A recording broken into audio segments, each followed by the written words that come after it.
Property بنائی جاتی ہے نا, یہ ذہن میں رکھو. اسلام نے ہمیں یہ کہا ہے کہ بچوں کو لاوارث چھوڑنے کی اجازت نہیں ہے. پہلے میں یہ بات چل پڑی ہے تو میں ذرا اس کو تھوڑا سا ڈیفائن کروں.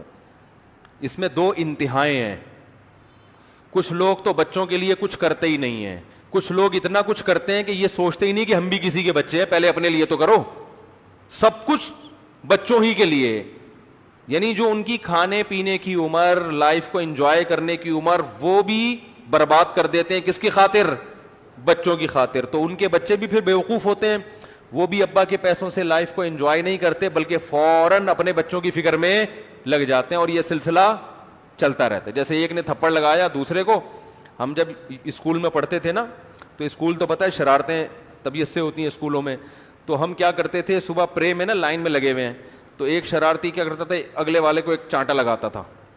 وہ غصے سے پیچھے دیکھتا تھا, کہتا آگے پارسل کر دے. جب وہ غصے سے پیچھے دیکھتا تھا نا, تو نے تھپڑ کیوں مارا, تو اس کو کہتے تھے غصہ آ رہا نا, آگے پارسل کر دے.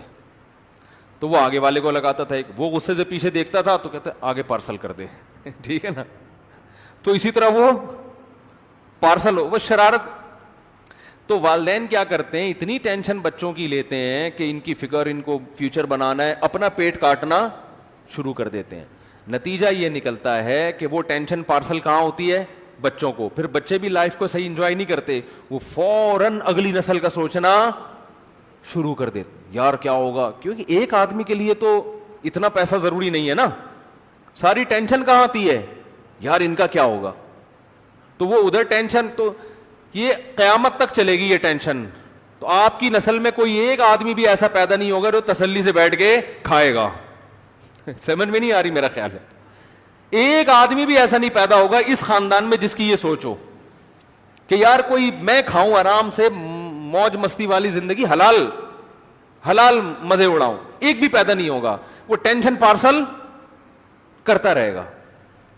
تو اس لیے اس میں دو انتہائیں ہیں. ایک انتہا یہ ہے کہ بالکل فکر نہ کرو, بچوں کے پاؤں میں پہننے کی چپلیں نہیں ہیں, کپڑے نہیں ہیں, ایجوکیشن ہے ہی نہیں بالکل, بس کھاؤ کھاؤ, سٹوں میں اڑا دیا, جوئے میں اڑا دیا. اور ایک ٹینشن یہ ہے کہ اتنی فکر کرو کہ قیامت تک ٹینشن لیس کوئی بچہ پیدا ہو ہی نہیں, وہ فکر ہی کرتے چلے جائیں. تو یاد رکھو ہمارے نبی صلی اللہ علیہ وسلم نے, میں جلدی سے دوبارہ اسی طرف آتا ہوں, یہ بات چل پڑی ہے تو مکمل کر دوں. نبی صلی اللہ علیہ وسلم نے ارشاد فرمایا, بدترین چیز جس پہ انسان کا پیسہ خرچ ہو وہ تعمیر ہے.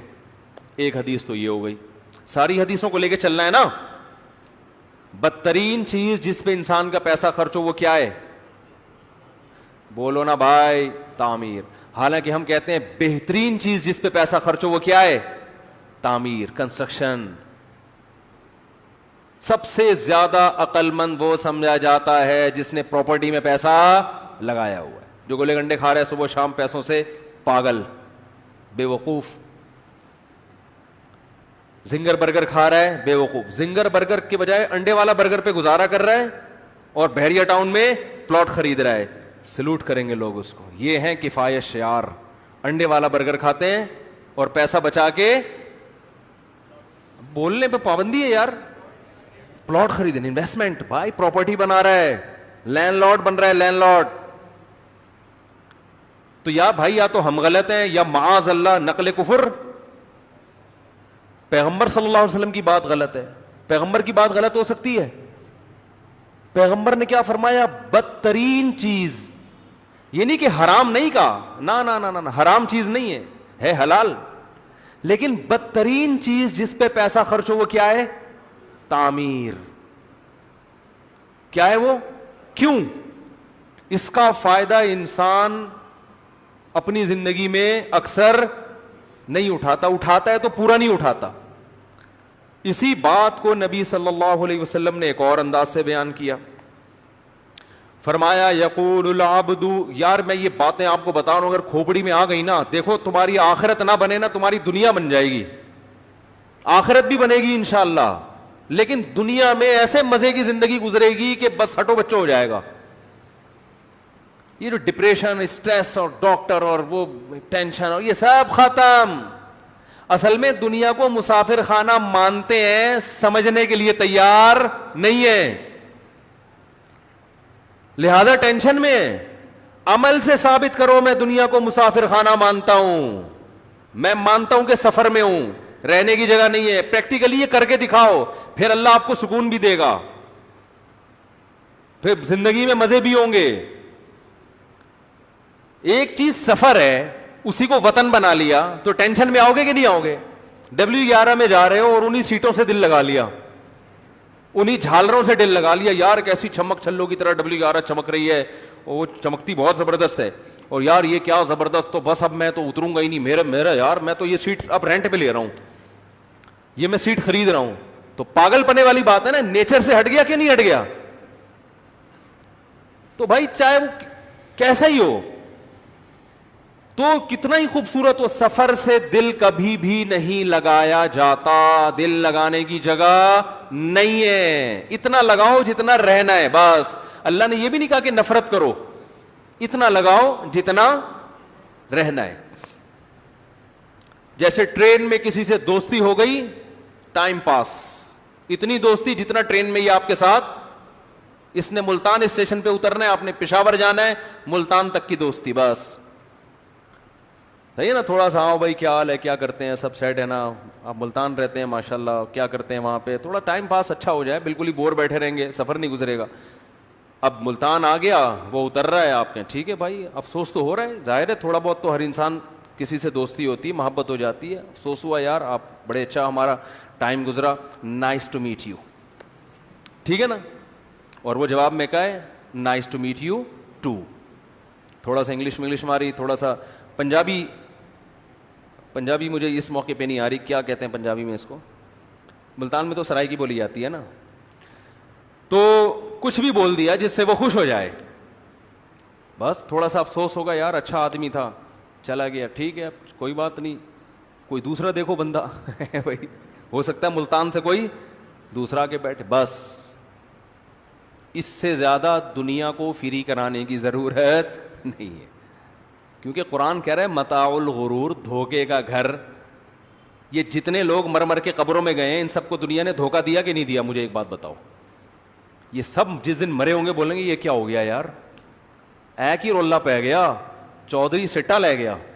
تھوڑی سی پنجابی آ نہیں رہی تھی، ابھی یاد آئی. ہم جب سرگودا میں بچپن میں جایا کرتے تھے، ہمارا ننیال ہے وہاں، تو الیکشن کے دنوں میں لکھا ہوتا ایک ہی رولہ پہ گیا، چودھری سٹا لے گیا.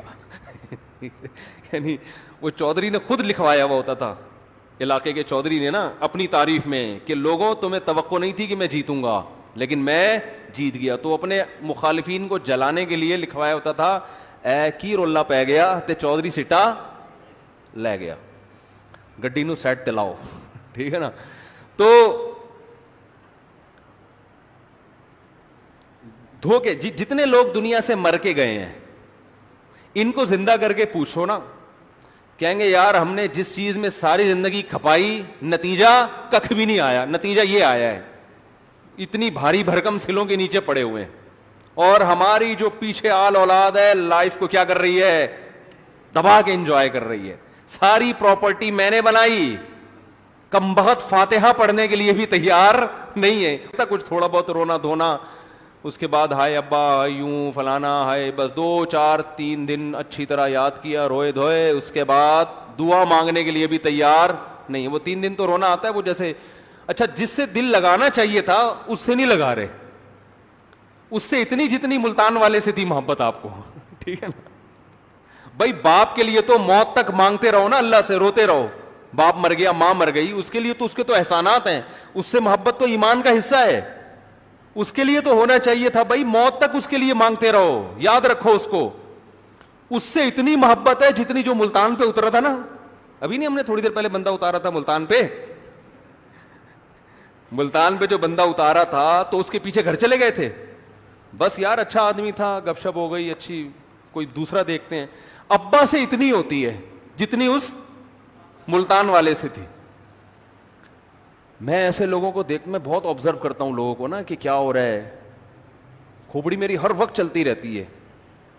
تو ایک صاحب کو میں نے دیکھا، میں نے کئی بار بیان میں یہ واقعہ بتایا ہے، ایسا رو رہے تھے ابا کے انتقال پر، کیونکہ اچانک والد صاحب کی ڈیتھ ہوئی، چوتھے دن ویلیاں لگاتے پھر رہے ہیں. بالکل بھول بھلائیاں. میں کہتا یار کتنا پرانا رشتہ باپ کا, کیسے جب سے بچے پیدا ہوتے ہیں نا, بلکہ پیدائش سے پہلے پریگننسی ہوتی ہے عورت کو, باپ ٹینشن اٹھانا شروع کر دیتا ہے کہ میرا بچہ ہے, بیوی کے علاج کی فکر کرے گا, اور جو ہے نا جو ہاسپٹل کا خرچہ ہے, پھر ویکسینیشن جو بھی ہمارے معاشرے میں چل رہا ہے, پھر ایجوکیشن, اور پھر اس کو چوٹ لگ گئی یہ ہو جائے گا, میرا بیٹا ہر جگہ.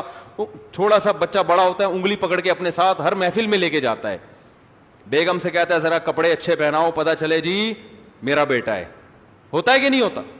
ساری زندگی میرا بیٹا میرا بیٹا, ہر ایک کے ساتھ سامنے تعارف, یہ میرا بیٹا ہے, ان سے ملیے آپ. کتنا فخر کرتا ہے باپ, ماں بھی کرتی ہے باپ بھی. تعلیم پہ خرچ کیا, پھر جناب وہ ہوتے ہوتے ایک ٹائم لگتا ہے, نام ملا باپ سے, نسب ملا باپ سے, پہچان ملی باپ سے. قوم کیا ہے بھائی, میں پٹھان ہوں, میں پنجابی ہوں, میں سندھی ہوں. کیسے بھائی, ابا کی یہ قوم تھی, باپ نہ ہو تو قوم نہیں ہوتی. زبان ملی, قوم ملی, سب کچھ, اور ادھر ابا کا انتقال ہوا. 3-4 دن تھوڑا بہت روئے دھوئے گا, اس کے بعد کہے گا یار ابا کی یہ والی دکان میری, یہ والی تیری. اگر یہ سمجھ میں نہیں آتا تو وہ والی مجھے دے دے, یہ والی. ایسا ہی ہوتا ہے کہ نہیں ہوتا, یہ والی تو لے لے. بیٹھ کے کھا رہے ہوتے ہیں. تو ابا قبر میں کیا سوچتے ہوں گے؟ تو میں کہہ رہا تھا نا, جو مر گئے ہیں نا ان لوگوں سے جا کے پوچھو کہ قرآن نے جو کہا تھا یہ دنیا دھوکے کا گھر ہے, صحیح کہا تھا؟ کہیں گے بالکل صحیح کہا تھا, لیکن اس وقت ہماری سمجھ میں آ نہیں رہا تھا, سمجھ میں نہیں آ رہا تھا اس وقت. اب ہم یہاں پڑے ہوئے ہیں, بچے وہ بھی دیندار بچے ہوتے ہیں جو بھائی دعائیں کرتے ہیں ابا کے لیے, صدقہ جاریہ, کوئی کنواں کھدوا رہا ہے, کوئی مسجد بنوا رہا ہے, یہ بھی دیندار لوگ ہوتے ہیں. وہ بھی آج کل تو دینداروں میں بھی کنجوسی اتنی ہے کہ ابا کے لیے بھی اتنا کچھ ابا نے چھوڑا تو کریں گے اتنا تھوڑا سا ابا کے لیے, بہت تھوڑا سا کر رہے ہوتے ہیں ابا کے لیے. میں کہتا ہوں کچھ نہیں کرو, دعا تو مانگ لیا کرو تسلی سے بھائی. دعا مانگتے ہوئے پتہ نہیں کیا مسئلہ ہو رہا ہوتا ہے, دعا ہی نہیں مانگی جا رہی ہوتی. یہ اللہ کی طرف سے توفیق سلب ہوتی ہے.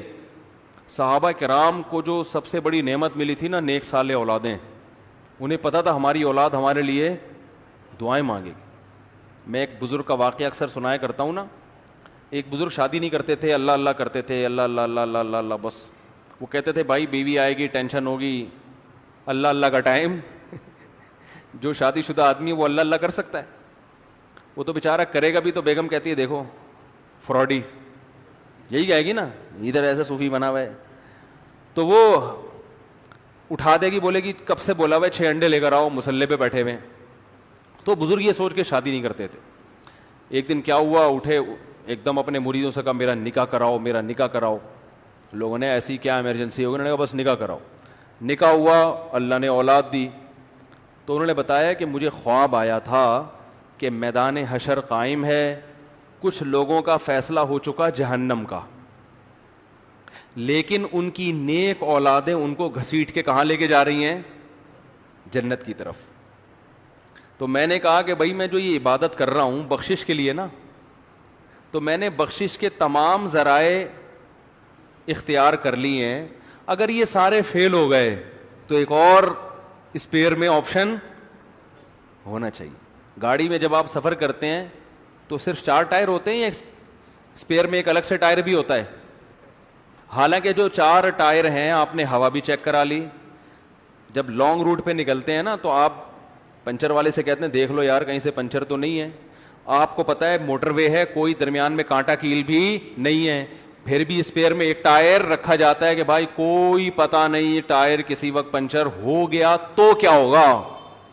کیونکہ اگر آپ موٹر وے پر ہیں یا لانگ روٹ پہ سفر کر رہے ہیں, فیملی آپ کے ساتھ ہے, تو ٹائر پنچر ہونے کا مطلب آپ خود پنچر ہو گئے. اب سمجھ رہے ہو نا, بڑے مسائل کھڑے ہو جاتے ہیں. تو اسپیئر میں رکھا جاتا ہے. تو لانگ روٹ پہ ٹائر کا پنچر ہونا کسی جنگل میں یہ زیادہ خطرناک ہے, یا میدان حشر میں آپ کا کوئی عمل پنچر ہو جائے, آپ اس کو سمجھ رہے تھے بخشش کا ذریعہ ہے اور اللہ کی نظر میں وہ کیا ہو جائے, ریجیکٹ ہو جائے, یہ زیادہ خطرناک ہے نا. تو بزرگ کہتے ہیں بھائی اس کا خطرہ موجود ہے کہ میں جتنے اعمال کر رہا ہوں ان میں سے کوئی عمل ضائع ہو جائے. تو اسپیئر میں نیک اولاد بھی رکھو, کچھ نہ بنا تو یہ گھسیٹ کے لے کے جائے گی, کچھ بھی نہ ہوا تو یہ لے کے جائے گی. تو یہ پرانے زمانے میں ہوا کرتا تھا. اس زمانے میں اس قسم کے بچے شارٹ ہیں. اب آپ کہہ سکتے ہیں جب شارٹ ہیں تو پھر پیدا کیوں کریں ایسے نالائق بچے؟ تو نہیں پیدا کیے نا تو پھر نتیجہ نکلے گا تو تھوڑا بہت چانس تھا وہ بھی کیا ہو جائے گا؟ ختم. کیونکہ انہی میں اچھے بھی پیدا ہوتے ہیں.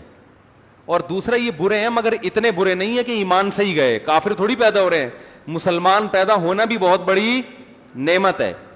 تو خیر جلدی سے بات کی طرف آتا ہوں میں. تو دیکھو یہ جتنے لوگ دنیا سے چلے گئے ان سے آپ جا کے پوچھو تو یہ کہیں گے بھائی ہم نے جو 60 سال کی عمر میں گھر کا پروجیکٹ شروع کیا تھا بہت افسوس ہوا وہ اس عمر میں ہمیں نہیں کرنا چاہیے. سارا میں نے بنایا, رہ کون رہا ہے؟ بچے رہ رہے ہیں اور مزے اڑا رہے ہیں وہاں پہ. اور بچے بھی تھوڑی رہتے ہیں, تھوڑے دنوں میں وہ کیا کرتے ہیں؟ ابا کی پراپرٹی کو بیچ دیتے ہیں. جتنی محنت سے ابا نے گھر بنایا ہو تھوڑے دنوں کی بات ہے بچے کہتے ہیں بھائی اسے بیچو یہ ہمیں تنگ پڑ رہا ہے. ابا غریب علاقے میں رہتے تھے, دنیا ڈیفنس کی طرف جا رہی ہے, کیا یار اب ابا تو چلو پرانے زمانے کے آدمی تھے, اب یہ کہ ابا کے گاؤں میں پڑے رہے ہم یا وہ چھوٹے کچے علاقوں میں پڑے رہے, یار اب تھوڑا ترقی کرو آگے نکلو. ابا کا گھر بھی گیا اور ابا بھی گئے, ٹھیک ہے نا.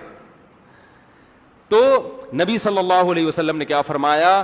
یقول, یہ خوب اچھی طرح سمجھ لو یہ حدیث, یقول العبد مالی مالی, انسان کہتا ہے میرا پیسہ میرا پیسہ.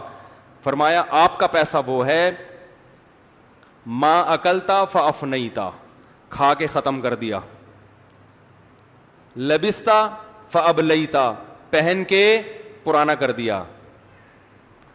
یعنی جو چیز کی لذت آپ نے اٹھا لی وہ آپ کا پیسہ ہے, جو نہیں اٹھائی ہے نا وہ آپ کا پیسہ, جو بینک میں پڑا ہوا ہے وہ آپ کا پیسہ.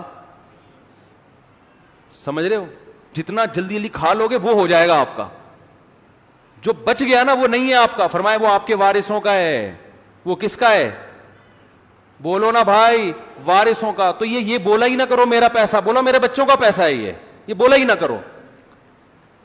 اب بچے خوش ہوں گے, چلو ہمارا تو ہے نا, آپ کا بھی نہیں ہے, آپ کا بھی اس میں سے اتنا ہوگا جتنا کھا کے ختم اور پہن کے پرانا کر دیا, یہ آپ کا ہوگا. یہ نبی ہمیں بتا رہے ہیں کہ تمہارا وہ ہے جو کھا کے ختم پہن کے پرانا, یعنی استعمال میں جو آ گیا وہ تمہارا ہے, باقی تمہارا تھوڑی ہے. اب مجھے ایک بات بتاؤ, جس کا ذاتی گھر ہو, رہتے آپ ہوں, تو یہ گھر حقیقت میں حدیث کی روشنی میں کس کا ہے؟ گھر کا بنیادی مقصد رہائش ہوتی ہے نا, استعمال کون کر رہا ہے؟ کرایہ دار کر رہا ہے نا. ارے کیا ہو گیا, جب کسی نے ایک ذاتی گھر بنایا رہتا کون ہے؟ آپ کرایہ دے کے رہتے ہیں. گھر کی جو بیسک منفعت ہے, گھر جو بیسک مقصد کے لیے بنایا جاتا ہے وہ کیا ہے؟ رہائش. اصل مقصد گھر کا یہ ہے. روٹی کا بنیادی مقصد کیا ہے؟ کھائی جاتی ہے نا. آپ نے اپنے پیسے سے روٹی خریدی, کھائی انہوں نے, تو پیسہ آپ کا خرچ ہوا. روٹی کا جو بیسک بنیادی فائدہ ہے اٹھایا کس نے؟ انہوں نے اٹھایا نا. اتنا تو بول دو اس میں کیا جا رہا ہے بھائی. روٹی خریدی آپ نے اپنے پیسوں سے, کھائی کس نے؟ انہوں نے کھائی. تو انویسٹمنٹ آپ کی ہوئی, فائدہ کون اٹھا رہا ہے؟ یہ اٹھا رہے ہیں.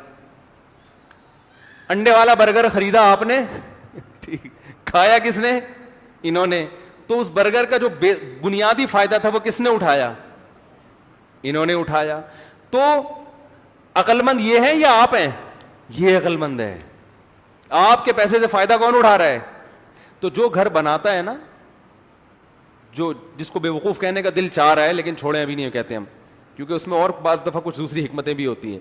جس نے گھر بنایا 2 کروڑ روپے کا, 20,000 روپے دے کے جو رہ رہا ہے, اس میں ایک پورشن 120 گز کا 20-25 ہزار میں نارمل جگہ پہ مل جاتا ہے. چلو آپ گڑ ڈال دو, 45,000 روپے, 2-2.5 کروڑ کا گھر ہے 240 گز کا نا, ایک پورشن 45,000 کا, رہ اس میں یہ رہا ہے. انویسٹمنٹ اس کی ہوئی, فائدہ کون اٹھا رہا ہے؟ یہ ہے جو کھا کے ختم کر رہا ہے. یہ زندگی کے مزے اس گھر میں رہنے کے مزے اٹھا رہا ہے تھوڑے پیسوں میں. یہ حدیث کا مطلب ہے کھا کے ختم, پہن کے جو پرانا کر رہا ہے نا, جو استعمال کر رہا ہے چیز کو, اس کا پیسہ ہے. تو یہ گھر اصل میں کرایہ دار کا ہے. آپ بے وقوف ہے جو آپ نے 2 کروڑ کا گھر بنا دیا. یہ بات سمجھا رہے ہیں, لوگوں کی سمجھ میں نہیں آ رہی. سمجھا رہے ہیں لوگ, کہہ رہے کیسی باتیں کر رہے ہو مولوی صاحب, کاغذات میرے نام ہے بھائی, کھدائی میں نے کروائی گھر میں, مزدور میں لے کر آیا, سریا میں نے ڈالا, ٹیکس میں دے رہا ہوں, کرایہ میں لے رہا ہوں, میرا گھر ہے, اس کا تھوڑی ہے. میں کہتا ہوں بھائی پراٹھا آپ نے خریدا, کھایا اس نے, تو اس کا پراٹھا ہے, آپ کا نہیں ہے. یہ بات سمجھ میں نہیں آ رہی. بات آ رہی ہے سمجھ میں؟ ہاں, آپ یہ کہہ سکتے ہیں کہ جب میں نے 2 کروڑ کا گھر بنایا تو میرا پیسہ کیا ہو گیا؟ سیو. بزنس کے پوائنٹ آف ویو سے فائدہ کون اٹھائے گا؟ میں. تو بزنس گیا تیل لینے, جس بزنس کا آپ جوانی میں فائدہ ہی نہیں اٹھا رہے, تو اس بزنس سے فائدہ وہ کم بخت کرایہ دار اٹھا رہا ہے. تو اس بزنس برائے بزنس تھوڑی کوئی چیز ہے. ارے حدیث کو سمجھو, جو چیزیں استعمال میں آ رہی ہیں وہ آپ کی ہیں, جو نہیں آ رہی وہ آپ کی نہیں ہے. تو استعمال میں تو اس کم بخت کی آ رہی ہیں جو رہ رہے یہاں پہ, سمجھ رہے ہو؟ نہیں آ رہی سمجھ میں تو رہنے دو, جیسے چل رہے ہو چلتے رہو, ٹینشن نہ لو. کرایہ دار کو چاہیے زیادہ مزے میں ہے, وہ بولے یار کم بخت تو نے 3-4 کروڑ میں یہ گھر بنایا, میں تو سوچ ہی نہیں سکتا تھا. رہتا کون ہے؟ میں بھی کرائے کے گھر پہ رہتا ہوں. مالک مکان کو بولتا ہوں یار بڑا زبردست, ٹینشن بھی تم نے اٹھائی, مزدور بھی تم لے کر آئے, اور اس گھر میں کچھ ہو گیا تو بھی تمہاری ٹینشن ہے. ہم تو فوراً پتلی گلی سے نکل لیں گے. بھائی دیواریں گل رہی ہیں, دروازہ خراب ہو رہا ہے, دیمک لگ رہی ہے, نکل بھائی یہاں سے. ٹینشن کس کی ہے؟ مالک تو مزے میں تو خدا کی قسم میں ہوں. الحمدللہ میں تو روزانہ اللہ کا اتنا شکر ادا کرتا ہوں, اللہ تیرا کتنا فضل ہے, کیونکہ میرے پاس تو اتنا پیسہ نہیں تھا کہ میں اتنا بڑا گھر بنا لوں. اللہ, پیسہ جس کے پاس تھا اس کے بجائے رہتا کون ہے؟ میں رہتا ہوں. تو جو رہنے کی منفعت ہے وہ تو میں اٹھا رہا ہوں نا. اس سے زیادہ اور مزے کیا چاہیے بھائی؟ ارے پراٹھا اس نے خریدا, کھا آپ رہے ہو. جی کچھ سوال پوچھنے. ہاں بڑا پیارا, یہ میں آ رہا تھا, یہ سوال ابھی میں خود اٹھانے والا تھا کہ مالک مکان کرایہ کھا رہا ہے نا, یہی سوال ہے نا کہ بھائی آپ اس مکان میں رہنے کی لذت حاصل کر رہے ہیں, لیکن کرائے کے مزے کون اٹھا رہا ہے؟ ارے بولو نا یار, مالک مکان. یہ میں خود ابھی سوال اٹھانے والا تھا. میں کوشش کرتا ہوں جتنے اشکالات ہو رہے ہیں نا ان کو میں خود اٹھا کے جواب دوں, لیکن اچھا ہوا آپ نے پہلے پوچھ لیا. دیکھو مکان کی جو بیس ہے نا وہ کرایہ لینا نہیں ہے. یہ ایک بہت ہی مکان کا ایک کم درجے کا فائدہ ہے کہ 2 کروڑ کی انویسٹمنٹ پہ آپ کسی کو برباد کرنے کے لیے اپنا مکان بھی دو, کیونکہ کرایہ دار جو وانٹ لگاتا ہے نا وہ تو آپ لوگ ہم سے اچھی طرح جانتے ہوں گے. یعنی ایسا ہی ہے جیسے 0 میٹر گاڑی خرید کے کسی کو پکڑا دی کہ چلاؤ تم, تو وہ 1 سال کے بعد کسی کام کی رہے گی. تو یہی حال کون کرتے ہیں؟ کرایہ دار کرتا ہے. تو مکان کی جو بیس وجہ ہے نا وہ 20-30 ہزار 40 ہزار ارننگ, اس کے لیے دکان ہونی چاہیے تھی. نہیں یاری بات, کمرشل پلاٹ لے کے اس کو ارننگ کا ذریعہ بناتے. اس کا میں قائل ہوں, اس سے میں لوگوں کو منع نہیں کرتا. میں کہتا ہوں آپ کے پاس 2-3 کروڑ روپے اگر ہیں تو بھائی بزنس کرو نا اس سے. پھر مکان کیوں, پھر آپ پلاٹ خرید کے بیچو, اس میں فائدہ. بولتے کیوں نہیں یار, زیادہ ہے. نہیں یار یہ بات. پھر آپ کمرشل پلاٹ خریدو, رینٹ پہ دے دو, اس میں فائدہ. اصل میں لوگ جو دماغ میں جو کھوپڑی میں آیا نا کہ میرا ذاتی مکان نہیں, میرا ذاتی مکان نہیں, ابے بھائی جان تمہیں پراٹھا اپنا ہو یا کسی اور کا ہو, لذت تو وہی آ رہی ہے نا کھانے میں. اس پہ ٹینشن میں آ رہے میرا مکان نہیں, میرا مکان اپنا تو اپنا ہی ہوتا ہے بھائی. اپنا تو کیوں, اپنے میں کیا وہ کوئی اور قسم کا پنکھا لگا ہوتا ہے, اس میں جاپان کے پنکھے لگے ہوتے ہیں. ہوا سارے پنکھے ایک جیسی دیتے ہیں. مکان کی بنیادی مقصد ہے آپ کو سب سے پہلے تحفظ دے. آپ 4 دیواری کے اندر کھلا کھائے تے ننگا, معذرت کے ساتھ یہ ابیوز لینگویج, کھلا کھائیں تے. دیکھو میں سفر میں جاتا ہوں نا, چاہے دنیا کا حسین ترین ملک ہو, لیکن میں واپس بھاگنے کی کوشش کرتا ہوں, کیونکہ جو اپنے پلنگ پہ لیٹتا ہے نا آدمی ٹانگیں چوڑی کر کے مزے سے, وہ مزہ دنیا میں کہیں نہیں آتا. تو اب گھر کا بنیادی مقصد یہ ہے. اپنے بیوی بچے ہوتے ہیں, آدمی آرام سے سکون سے. ایسا ہی ہے نا, تو کرائے کے گھر میں بھی ہے. کوئی مالک مکان آ کے دیکھ تھوڑی ادھر ٹانگیں تھوڑی کم چوڑی کرو, ایسے پھیلا کے لیٹا, تیرے باپ کا بستر ہے کیا؟ یہ کرتا ہے مالک مکان؟ یہ ٹینشن لیتا ہے تھوڑا سمٹ. بھائی جب اپنے گھر میں آئے, کرایہ دے رہے ہیں نا مالک مکان, اب مالک مکان بیل بجا کے آئے گا. بھائی ہمارے گھر کا اگر مالک مکان آئے مجھ سے ملنے کے لیے, بیل بجائے گا, پوچھوں گا خیریت, مفتی صاحب آپ سے ملاقات کریں, ادھر مسجد میں بیٹھے ہیں, ادھر ہی آ رہا ہوں میں. ٹھیک ہے, یہ بھی ہوتا ہے نا, ادھر ہی بیٹھے میں ادھر ہی. تو وہ اس کا تھوڑی, وہ کس کا ہو گیا؟ ہمارا گھر ہے. اور تم نے 3 کروڑ میں بنایا, ہم تھوڑا سا کرایہ دے کے مزے اڑا رہے ہیں اس میں, اور کیا. باقی سوال پیدا ہوتا ہے مفتی صاحب آپ کے پاس 3 کروڑ ہیں, ہے نہیں, لیکن ایک مثال دے رہا ہوں. فوراً جو ہے نا کوئی بندوق لے کے آ جائے گا, نکالو کہاں رکھے ہوئے ہیں بھی نہیں. تو اس کا طریقہ کیا ہے کہ آپ کیا کریں, اس سے بزنس کریں. پیسہ کمانا منع نہیں ہے, یاد رکھو. اچھی نیت سے جتنا کماؤ گے اتنا ثواب زیادہ ملے گا. ہم کہہ رہے ہیں ان دیواروں اینٹوں سے دل مت لگاؤ. پیسہ کمانے میں فائدہ یہ ہوگا کہ جتنا اچھا کھا رہے ہو اور اچھا کھاؤ گے, جتنا اچھا پہن رہے ہو, بولو نا, اور اچھا پہنو گے, جتنی اچھی سواری ہے اور اچھی, اتنی اچھی پہ آ جاؤ گے کہ میرے شیخ نے کویت کے شہزادے سے گاڑی خریدی تھی, ایک دن آئے گا آپ محمد بن سلمان سے گاڑی خرید کے چلا رہے ہو. پابندی نہیں ہے گورنمنٹ کی طرف سے باتیں کرنے پر, ٹھیک ہے نا, کوئی کسی بھی ٹائم پہ کوئی بھی بات کر سکتا ہے. ایک مثال دے رہا ہوں, گاڑی استعمال میں آ رہی ہے نا, چل رہی ہے, آپ کہہ سکتے ہیں اس میں بھی رینٹ, تو رینٹ کی گاڑی میں بار بار وہاں جا کے لینا جو ہے نا ٹینشن والا کام ہے. ٹھیک ہے, وہ ایسی چیزیں جو چلتی ہے نا ہر وقت, وہ اپنے کنٹرول میں ہونی چاہیے, وہ اپنے کنٹرول میں. اس لیے میں کہتا ہوں گاڑی خریدو بھائی. تو پیسہ اگر بزنس کرنا ہے نا, اور بزنس بھی جب کرنا ہے پہلے اچھا کھا لیا, اچھا پہن لیا, اب اضافی ہے. اچھا پھر بزنس کا فائدہ یہ ہوگا کہ جب پیسہ آئے گا تو صدقہ خیرات بھی بہت. آپ صلی اللہ علیہ وسلم نے فرمایا کہ اتنی اسلام میں مال کمانے کی ترغیب ہے اگر صحیح نیت سے ہو. ایک حدیث جب میں نے بچپن میں سنی تھی, میں نے کہا بھائی یہ تو ایسی حدیث ہے کہ اس میں تو بہت زیادہ ترغیب ہے پیسہ کمانے کی, بشرطے کہ نیت کیا ہو, عیاشی نیت نہ ہو کہ بھائی عیاشی کروں گا, شراب پیوں گا, یہ نیت اچھی ہو, دنیا کو مسافر خانہ سمجھتا ہو, پھر اسلام میں پیسہ کمانا فضیلت کی چیز ہے. کیوں؟ نبی صلی اللہ علیہ وسلم نے ایک حدیث میں ارشاد فرمایا کہ کچھ صحابی نبی صلی اللہ علیہ وسلم کے پاس آئے, عرض کیا یا رسول اللہ ذهب اہل الدثور بالاجور, یا رسول اللہ جو مالدار صحابہ تھے وہ ثواب میں ہم پہ سبقت لے گئے, وہ تو آخرت میں ہم سے آگے نکل گئے. آپ صلی اللہ علیہ وسلم فرمایا کیوں؟ انہوں نے فرمایا یا رسول اللہ ہم بھی روزے رکھتے ہیں, مالدار صحابہ بھی روزے رکھتے ہیں. حضرت عمر, یہ جو حضرت عثمان تھے نا, ہمارے یہاں جامع رشید میں پوری کیلکولیشن کی گئی, جو مالدار صحابہ تھے ان کے اثاثے کتنے تھے, 5 ارب روپے, جو اس زمانے کے لحاظ سے ان لوگوں کے اثاثے تھے. ایسے ہی تھوڑی انہوں نے جہاد میں اتنا مال لا کے دیا ہے. 100 اونٹ ایک وقت میں حضرت عثمان جہاد میں دے رہے ہیں, تو پیچھے کتنا ہوگا کہ وہ بزنس بھی چلتا رہے.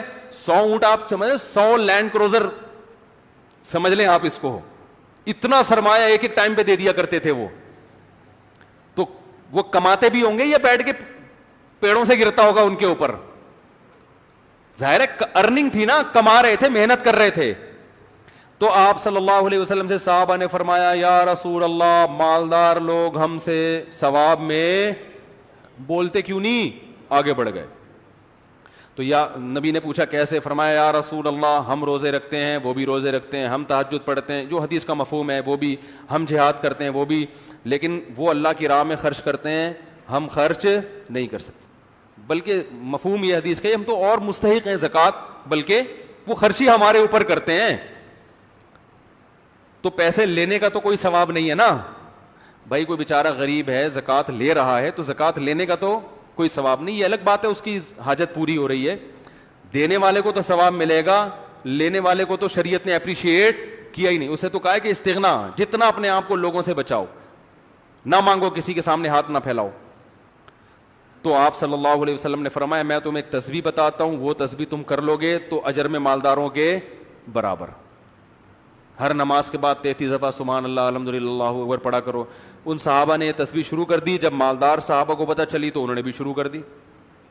تو غریب صحابہ پھر آئے کہ یا رسول اللہ یہ کام, تو انہوں نے بھی شروع کر دیا. تو آپ صلی اللہ علیہ وسلم نے فرمایا ذالک فضل اللہ یؤتیہ من یشاء, یہ اللہ کا فضل ہے جس کو چاہتا ہے عطا کرتا ہے. بھائی اب اللہ نے ان کو پیسہ دیا, وہ صدقات کر رہے ہیں, تو اب اللہ پر تو کوئی پابندی نہیں لگا سکتے. ممکن ہے غریب لوگ پریشان ہو, یار یہ کیا بات ہوئی, یہاں بھی ہم ٹینشن میں اور وہاں بھی کیا ہوں گے, یہاں بھی کھانے کو نہیں مل رہا اور جنت میں بھی مالدار لوگ اوپر چلے جائیں گے, تو ٹینشن تو بڑھ گئی نا غریب آدمی کی. تو بھائی ٹینشن لینے کا اس لیے نہیں ہے کہ ایسے امیر مارکیٹ سے شارٹ ہیں جو اتنے نیک ہوں, یہ صحابہ میں ہی تھے. آج جب پیسہ آتا ہے تو عیاشی پہلے آتی ہے, پیسہ بعد میں. پیسہ بھی آیا نہیں ہوتا, عیاشی کے خیالات. اسی وجہ سے حدیث میں آتا ہے کہ غریب جنت میں زیادہ ہوں گے, مالدار کم ہوں گے, اور غریب جائیں گے بھی پہلے, مالدار جائیں گے بعد میں. کیونکہ دولت کے ساتھ دین پہ قائم رہنا مشکل ہے. تو یہ اس دولت مند کے بارے میں ہے, اور ہم بھی دولت کمانے کی اس کو ترغیب دے رہے ہیں جو دین پہ بھی چلتا ہو, یا دولت کو صحیح استعمال کرنے کی نیت ہو. اس کے لیے فضیلت ہے کہ وہ کیا کرے, وہ پیسہ کمائے. سمجھ رہے ہو؟ تو جلدی سے آپ کی بات کی طرف میں آتا ہوں. اب دیکھو, آپ کو اللہ نے پیسہ دیا تو اب آپ کیا کرو, اس سے کیا کرو, کاروبار کرو. کاروبار کے پوائنٹ آف ویو سے آپ مشورے لینے کے بعد پھر پلاٹ خرید کے بھی بیچ سکتے ہو, کنسٹرکشن کا کام بھی کر سکتے ہو. کیونکہ یہ جو مکان بنا رہے ہو دل لگانے کے لیے نہیں, کسی کو پہنانے کے لیے. نہیں آ رہی بات؟ ٹھیکیدار جو مکان بناتا ہے اس مکان سے محبت کریں گے, میرا مکان میرا مکان, یہ کسی کو پہنانے کے لیے. پہنانے کے لیے میں اس لیے کہہ رہا ہوں کہ جب وہ اپنے لیے بنائے گا نا تو گڑ زیادہ ڈالتا ہے اس میں. بیچنے کے لیے بناتا ہے تو دیکھنے میں بڑا اچھا ہوتا ہے, اندر سے کیا ہوتا ہے, کھوکھلا. کیل ٹھوکو گے نا پلستر گرے گا. ہم تو یہی دیکھ رہے ہیں, جب ٹھیکیدار دوسروں کے لیے بناتا ہے تو اس طرح. تو یہ جو کنسٹرکشن کا کام ہو رہا ہے یہ بزنس کا حصہ ہے, یہ ٹھیک ہے. سمجھ رہے ہو کہ نہیں سمجھ رہے؟ یہ ٹھیک ہے, کیونکہ یہاں مکان رہنے کے لیے ہے ہی نہیں, یہاں مکان کسی کو پہنانا. اس لیے کہہ رہا ہوں آج کل پہنایا جا رہا ہے نا, اب جو چیزیں ہو رہی ہیں میری زبان پہ خود بخود وہی آ جاتی ہیں. تو یہ مکان کسی کو پہنانے کے لیے بنایا جا رہا ہے. تو پہنانے کے لیے اگر آپ مکان بنا رہے ہیں تو ٹھیک ہے. ایسے ہمارے بہت سے دوست ہیں سائیکل پہ تھے, ابھی میرے پرسوں ایک دوست سے میں ملا بچپن کے, تو میں دولت کی ریل پیل دیکھ کے حیران ہو گیا. میں نے کہا بھائی آپ نے تو ماشاءاللہ دیندار ہیں, ماشاءاللہ نیک ہیں, داڑھی ہے اور علماء سے تعلق ہے.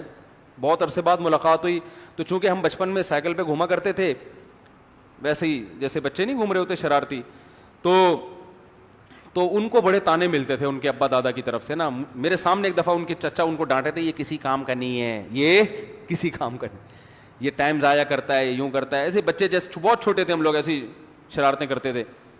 تو کبھی مچھلیاں پکڑنے جا رہے ہیں, کبھی جو ہے نا وہ فشنگ کے لیے, کبھی دوڑ لگا رہے ہیں, کبھی کرکٹ کھیل رہے ہیں, جیسے بچوں کا ہوتا ہے. تو والدین کی طرف سے ہمیں بھی, والدین کا تو کام ہوتا ہے نا ڈانٹنا, ان کا فرض بنتا ہے. ابے کیا کر, ہم نے بھی ابا سے بڑے چترول کھائے اس زمانے میں. کہاں سے آ رہا ہے بھائی, صحیح ہے نا, یہ کوئی ٹائم ہے گھر آنے کا. آج کل تو ابا کچھ کہتے ہی نہیں بچوں کو. تو ان کے چچا ان کو ڈانٹ رہے تھے میرے سامنے. میں نے ابھی جب ملاقات ہوئی نا تو اپنے اس دوست کو وہ واقعہ سنایا. میں نے کہا مجھے تمہارا وہ وقت یاد ہے جب تمہاری چچا تمہیں ڈانٹ رہے تھے اور کہہ رہے تھے کہ بیٹا یہ جو تم دوستوں میں ٹائم گزار رہے ہو نا, اور پڑھائی کی طرف توجہ نہیں ہے, پڑھائی ایجوکیشن جاب کی طرف توجہ نہیں ہے, تو جب پیسے ختم ہوں گے نا تو یہ دوست بھی بھاگ جائیں گے, صحیح ہے نا. تو یہ ان کو سمجھا رہے تھے. تو اللہ کا بڑا فضل ہو گیا, انہوں نے جاب نہیں کی, انہوں نے بزنس کیا. بزنس کی طرف آتے آتے آتے کنسٹرکشن کا کام شروع کیا. تو میں حیران ہو گیا, ماشاءاللہ 2 گاڑیاں گھر میں رکھی ہوئی ہیں. اور پھر جب اللہ بہت زیادہ دے دے, بہت زیادہ, کہ گاڑی بھی ہو گئی, کھا بھی لیا, صدقے بھی ہو گئے, سب کچھ ہو گیا, پھر اگر کوئی مکان بنا لے تو ہمیں کوئی ٹینشن کہ چلو جب اللہ نے اتنا دیا ہے تو چلو ایک مکان ہی بنا لو. تو انہوں نے بنا لیا جوانی میں, 60 سال میں نہیں, 60 سال اب نہیں بھائی, رہنا تو ہو, کچھ دن تو رہ لو نا اس میں. تو انہوں نے ڈبل منزلہ مکان بھی بنا لیا. تو میں ان کا مکان دیکھ کے بھی میں نے کہا بڑا اچھا ماشاءاللہ, کیونکہ اتنا ہے تو یار چلو مکان بھی صحیح ہے, چلتا ہے. جب اتنا اللہ نے آپ کو دے دیا تو وہ کیا کرنا ہے؟ کنسٹرکشن کا کام، مکان بنایا پہنایا، بس یہ کام چل رہا ہے ان کا، ٹھیک ہے نا. مکان بنایا، وہ سن کے غصہ ہوں گے میں پہناتا نہیں ہوں، یعنی مکان بنا کے کسی مسلمان کو بیچ دیا، ٹھیک ہے. اچھا گمان رکھتے ہیں ہم، کیونکہ وہ بہرحال تعلقات تو خراب نہیں کرنے نا کسی سے. تو آپ کے سوال کا جواب ہو گیا. لوگ یہ نہیں کر رہے کہ مکان بزنس کے پوائنٹ آف ویو سے کہہ رہے اپنا مکان، اب پوری 3 کروڑ زندگی بھر کی آمدن کس میں کر دی؟ جھونک دی اس میں، اور ٹینشن میں آ گئے. جو کھانے پینے کی عمر تھی، جو عمر تھی کہ آپ اچھی گاڑی رکھتے، چنچیوں میں سفر ہو رہا ہے، رکشوں میں سفر ہو رہا ہے، میرا مکان میرا مکان. او بھائی، اللہ کے نبی نے فرمایا جو کھا کے ختم پہن کے پرانا. تو تمہارا مکان وہ ہے جس میں تم کچھ زندگی، آدھی سے زیادہ زندگی تو کم از کم گزارو. آدھی سے زیادہ زندگی بھی اگر اپنے گھر میں گزر جائے تو ہم کہتے ہیں رہنے کی لذت حاصل کر لی. اور 40 سال کا مطلب ہے کہ آدھی سے زیادہ گزر چکی ہے. چونکہ قبرستان میں میتوں کا، جو قبرستان جانے کی ضرورت ہے، مجھ سے پوچھ لو نا، میں جنازے پڑھاتا ہوں. 80 سال کا جنازہ 1 سال ہو گیا ہوگا، میں نے اب تک درجنوں، سینکڑوں تو شاید مبالغہ ہو جائے، درجنوں جنازے پڑھائے ہیں، ابھی تک 80 سال والا ایک بھی نہیں آیا. 60 65 40 25 35 یہ مارکیٹ میں چل رہا ہے. جو مرنے کا ریٹ چل رہا ہے نا، جس ایج میں مر رہے ہیں. ابھی کچھ دن پہلے 35 سال کے نوجوان کا پڑھایا، اب پتہ نہیں کورونا سے ہوا تھا یا ویسے ہی ہو گیا، اللہ ہی بہتر جانے. 35 سال کے پڑھا، 45 50 60 65 یہ چل رہا ہے. 80 والے بھائی اب گئے، 80 والے نہیں ہیں اب تو، بہت کم ہیں، بہت ہی کم. تو 40 سال کا مطلب آپ کی آدھی سے زیادہ زندگی گزر گئی. اب گھر بنا رہے اگر ہو بزنس کے پوائنٹ آف ویو سے بھائی بنا رہے ہو، پھر تو ٹھیک ہے، بناتے ہی کسی کو پہلی فرصت میں پہنا دو، ٹھیک ہے، پھر تو ٹھیک. یا اس نیت سے بنا رہے ہو کہ آپ 40 سال کے بعد اب بہت اچھا کھا بھی سکتے ہو، پی بھی سکتے ہو، بہت اچھی حالت آپ کی ہو گئی ہے، اب آپ کے پاس فالتو پیسہ بہت ہے، تو آپ کہہ رہے ہو چلو میں جب مروں گا تو بچوں کے پاس کوئی پیسہ ہو جس سے وہ بزنس کر سکیں یا کوئی اچھی لائف گزار سکیں. تو چلو پیسہ اب انویسٹ کرنے کے لیے پلاٹ یا مکان، دونوں چیزیں میں کچھ بھی لیا جا، پلاٹ بھی لیا جا سکتا ہے. اور لیکن یہ اس اسٹیج پہ پہنچنے کے بعد، جس اسٹیج پہ میں نے اپنے دوست کا واقعہ سنایا وہ پہنچ چکا، اس اسٹیج پہ پہنچنے کے بعد بہت اللہ نے دیا ہے. تو بھائی ٹھیک ہے، چلو یار اب کھا ہی رہے ہیں تو اچھا ہے، بچوں کو میں مروں گا تو. وہ حدیث میں آتا ہے، ایک مالدار صحابی تھے نا، جابر بن عبداللہ، انہوں نے عرض کیا، جو ان کے جب بیماری تھی تو ان کو یہ خیال ہو گیا تھا کہ اب میں بیماری میں دنیا سے چلا جاؤں گا. تو آپ صلی اللہ علیہ وسلم عیادت کے لیے گئے تو انہوں نے عرض کیا، یا رسول اللہ میں تو دنیا سے جا رہا ہوں تو میں اپنا پورا مال صدقہ کر رہا ہوں. آپ صلی اللہ علیہ وسلم نے فرمایا نہیں، کم کرو، اپنی اولاد کے لیے چھوڑو. فرمایا یا رسول اللہ ٹھیک ہے، میں پھر آدھا اپنی اولاد کے لیے چھوڑتا ہوں اور آدھا صدقہ. آپ نے فرمایا نا نا نا نا، اور کم کرو، اور کم کرو. تو انہوں نے کہا یا رسول اللہ 1/3 1/3 33.3% یہ میں صدقہ کر رہا ہوں اور 66.6% کس کے لیے چھوڑ کے جا رہا ہوں؟ اولاد کے لیے. مالدار صحابی تھے جابر بن عبداللہ. تو آپ نے فرمایا یہ بھی زیادہ ہے، 1/3 بھی، لیکن یہ اس کی اجازت دے دی. اس لیے علماء کہتے ہیں نا 1/3 سے زیادہ آپ وصیت نہیں کر سکتے. تو پھر آپ نے فرمایا انکا ان تذر ولدکا اغنیاء خیر من ان تذرہم عالتا یتکففون الناس. فرمایا کہ تم اپنی اولاد کو اس حال میں چھوڑ کے جاؤ کہ لوگوں کے سامنے بھیک مانگتے پھریں، اس سے بہتر ہے کہ اس حال میں چھوڑ کے جاؤ کہ استغنا کے ساتھ بولو بھائی زندگی گزارے. بات آ رہی ہے تو پہلے خود استغنا کے ساتھ کھایا پیا، حلال خرچ کیا، اضافی ہو رہا ہے تو کس کے لیے؟ بولو بھائی. اس میں مکان بھی ہو سکتا ہے، اس میں پلاٹ بھی چھوڑا جا سکتا ہے، اور اس میں کھوپڑی استعمال کر کے چھوڑا کرو. بات نہیں آ رہی سمجھ میں؟ کیونکہ اب آپ کا بنیادی مقصد رہنا نہیں ہے، رہنا تو وہ کرایہ والا ہو گیا حساب کتاب. اب بنیادی مقصد ہے کہ یار جب اللہ نے مجھے اتنا دیا ہے تو بچے رولے نہیں. میں نے بہت سے لوگوں کو دیکھا ہے ایسی حالت میں جاتے ہیں کہ بچے بیچاروں کے چپل خریدنے کے پیسے نہیں ہوتے. یہ غلط ہے. تو بچے رولے نہیں، اور پھر بیوی بھی بیوہ ہو رہی ہے. آج کل بیوہ عورت کا پوچھنے والا کوئی نہیں ہوتا. تو یہ بیچاری کہاں جائے گی؟ تو اس کے لیے سوچ سمجھ کے پہلے سے ایک پلان بنا کے انتظام کر دیا جائے اور پھر بے فکر ہو جاؤ.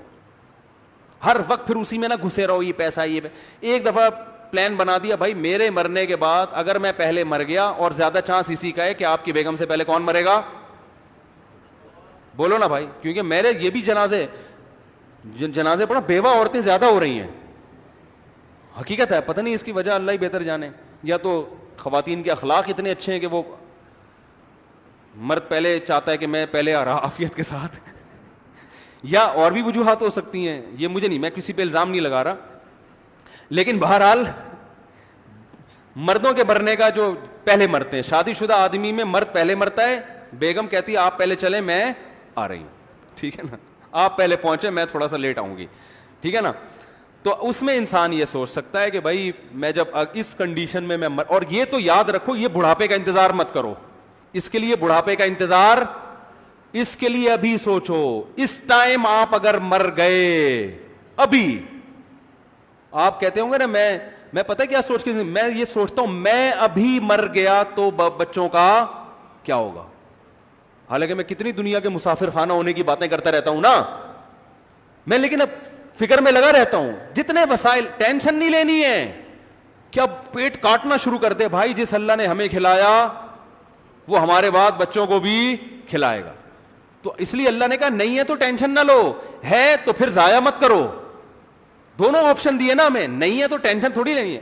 اب رکشا چلا رہا ہے, آمدن ہے نہیں بیچارے کی, وہ ٹینشن لے رہا ہے میں مر گیا تو ابھی بھی بچوں کا کیا ہوگا, اس ٹینشن سے تو واقعی مرے گا, او بھائی اس کے لیے پھر کچھ اور سوچ لو, رشتہ داروں کو وصیت کر جاؤ بھائی میرے پاس تو ہے نہیں اور میں بچا نہیں سکتا, بچاؤں گا تو کھانے پینے سے بھی جائیں گے, تو پھر پہلے کھانا پینا, پھر توکل ہے, پھر کیا ہے اللہ پہ اعتماد. بھائی اللہ ہے, جس اللہ نے ہمیں کھلایا پلایا, دیکھو ہمارے ابا نے ہمارے لیے اتنا کچھ چھوڑا تھا, یہ سوچ کے کہ میں مر گیا تو بچوں کا کیا ہوگا, چھوڑا, بچوں نے نا تجربے کاری میں کوئی سبزی والے کو پکڑا دیا, کوئی, میں اپنے اس بچے کی بات کر رہا ہوں جو بیٹھا ہوا ہے, اس کو پکڑا دیا, اس آدمی نے کہا میں آپ کے بزنس کو ایسا چلاؤں گا ڈبل کر کے, غائب.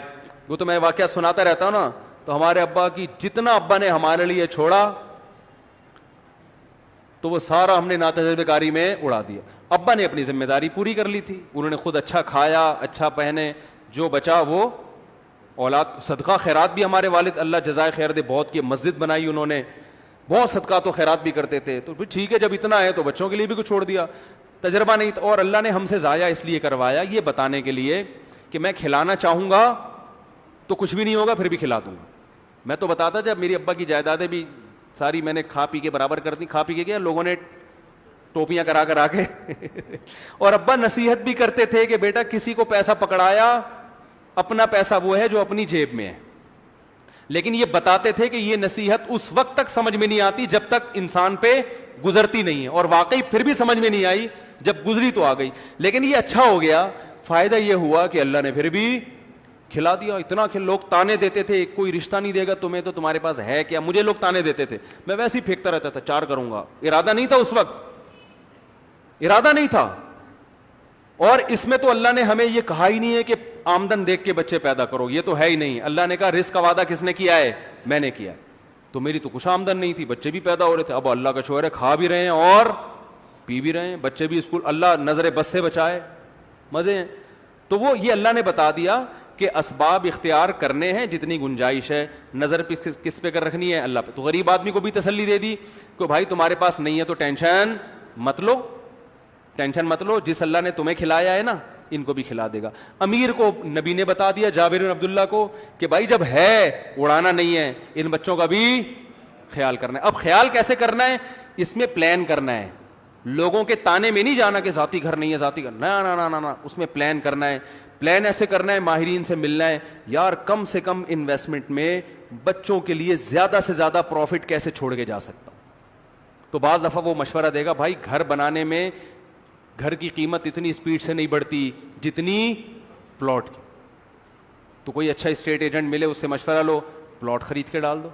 اور پھر یہ ہے کہ ایسا پلاٹ لے لو قسطوں پہ لے لو, کیا خیال ہے بھائی جان. اور اگر گھر ہی کھوپڑی میں سمجھ میں آ رہا ہے, بعض لوگوں کو گھر خریدنا آسان ہوتا ہے, پلاٹ خریدنا مشکل, ان کے اتنے تعلقات نہیں ہیں گھر میں. بعض لوگ قسطوں پہ گھر لیتے ہیں تو اس نیت سے کہ گھر کا جو کرایہ آئے گا اسی سے قسطیں پوری ہو جائیں گی, تو ایسے آدمی کے لیے بھی گھر لینا کیا ہے, کیا ہو گیا بھائی جان؟ ٹھیک ہے نا ایسے آدمی کے لیے تو ٹھیک ہے,